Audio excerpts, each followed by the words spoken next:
Okay, so this is Treta 15. It's called movement of conclusion, wound with diversion along the inside line. It starts with a subjection on the outside of my weak against their weak to force them to come in for a thrust. We assume this is a committed lunge.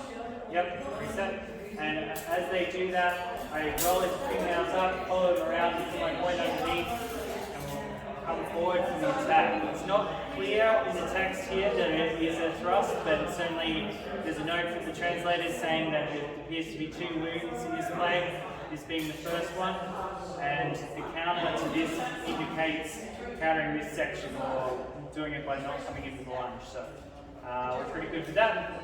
So that's the first wound, so we'll just play it again. Subject comes under, and I'm doing this with deviation. The thrust. Presumably this is the deviation they're talking about in the title of the play. Next they say to remove my sword from between the bodies to finish with a conclusion and a thrust. Which, given that I've already thrust, that seems a little tricky. We've got a few different interpretations. I think it depends a lot on whether my quilling is underneath or above. When it's underneath, I think it's more like we're stepping in with our conclusion over to here, and this is moving it from between our bodies, and then the thrust is here.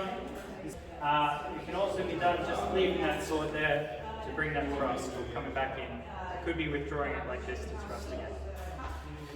If the quilling goes below in that section, so we start from the beginning, subject across, the lunge comes in, and when I come into here, the sword goes below the quilling rather. On my lunge, I'm here, then possibly removing the swords between the bodies can be moving it around like this, where I'm like bringing it out to clear that space to be able to do this conclusion on the outside, to do the thrust. This is Treta 15 continued. This is the counter if the opponent is to do the same thing to me. So in this case, my opponent is subjecting me on my outside just with the weak, and instead of coming into a committed lunge, I'm coming back to the right angle. As they come forward to do their thing, I'm going to reset, subject their blade, and use my left foot to come forward to do the same conclusion that they were going to do to me. So this is a lot of where we get what the conclusion from the first play probably looks like.